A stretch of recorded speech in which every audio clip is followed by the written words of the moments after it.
Australia, the land down under, is experiencing a poker boom ignited by a native son and reigning world champion, Joe Hashim. Melbourne's spectacular Crown Casino plays host to the largest poker tournament in Australian history, boasting a prize pool of more than $3 million, with $1 million going to the winner.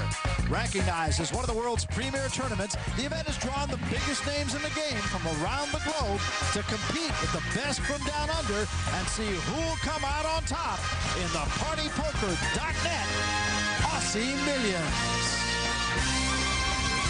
The beginning of play has been grueling, even for the game's best. So far, we've seen poker champions Daniel Negreanu, Mike Sexton, and David Williams fall victim to this intense competition. Amsterdam's top player Marcel Lusk went all in against the legendary Phil Ivey and didn't survive. Tonight, Ivey heads back to the main table, hungry for more. He'll face off against cowboy Kenna James and his big chip stack, as well as World Series of Poker bracelet winner Kathy Liebert. It's the partypoker.net Aussie Millions.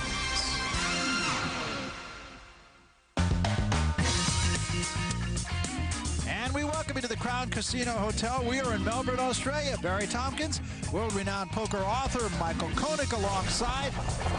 And let's take a look at the chip count where we stand right now. Jerry Fitt is our chip leader ahead of Kenneth James and Phil Ivey. And then a pretty big drop down to Kathy Liebert. Myron Plum right now is the short stack along with Daniel Cairns. Well, everybody, of course, has to be looking at Phil Ivey, arguably the best player in the world. Kathy Liebert's not going to be odd, though. She's played plenty of tournament poker with Phil and just about everybody else in the world. And let's remember, this is still fairly early on in the tournament. But players like Mr. Plum down on the short stack with merely 29, 30,000 to play have got to get involved pretty soon. And look at this. He has picked up an ace-king, and this might, and there he goes, all in. Well, you said it. He's got James with a little pair. It should get out of there with a queen 3 and does. Oh, boy. Oh, man, for experience. I'm going to call you for experience. Hopefully you got slick. All right, what do you got? Yes, he does have slick. And Kenneth James's pair of fives in this situation are actually a favorite over Big Slick. Very close. All in? All right. Yeah, I got slick. Yeah, very good. That's real bold of you. Thank you. Thank you.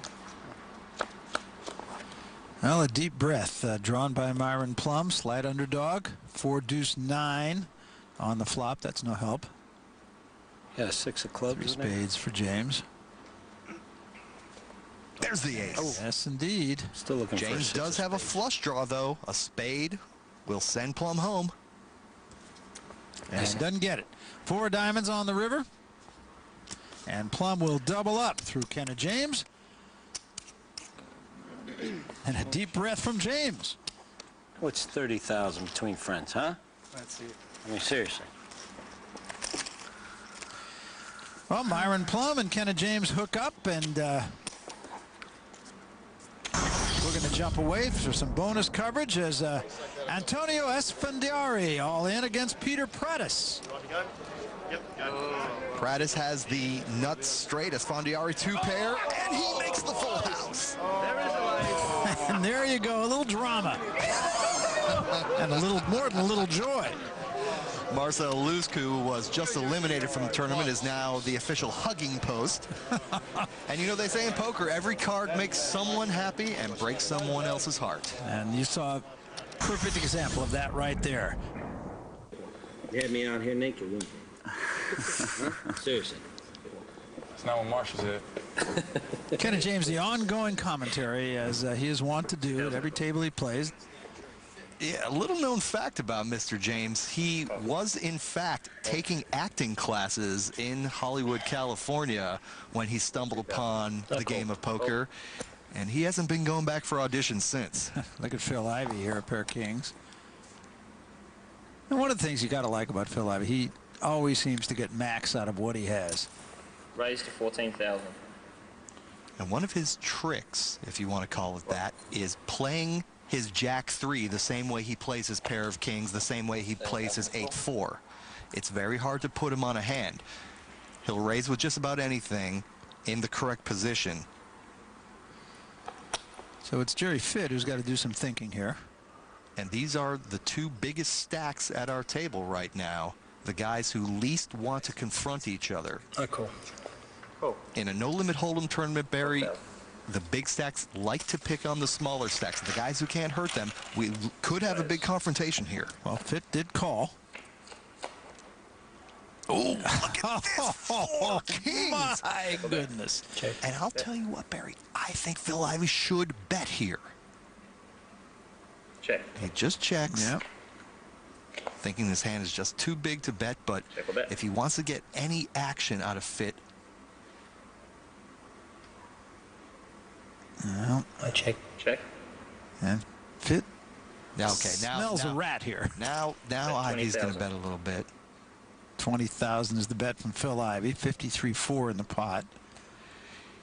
Is Jerry Fitt's 9 enough to compel a 20,000 call here? With 2 kings on board, it makes it less likely that Phil Ivey has a king in his hand. And of course, astronomically unlikely that he has 2 kings in his hand. Quad kings is the last hand that Jerry Fitt suspects right here. I raise. Whoa, He's going to raise. Okay, now, we know that Phil Ivey is licking his chops. Let's watch to see how Ivey reacts Plus to 50. this bet. Raise 50,000. 70,000 in total. The raise is to 70,000. Let's see how long Ivey takes. 50,000 to merely call. Will he merely call or re-raise? And I like that Ivey has not gone to his chips yet. He took a look at his opponent. Counting out the chips. Still thinking. Ostensibly.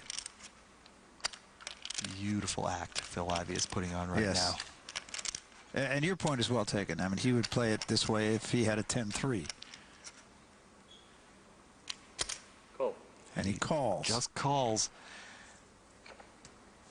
Oh, is There's that the 9. brutal? Check. Oh my goodness.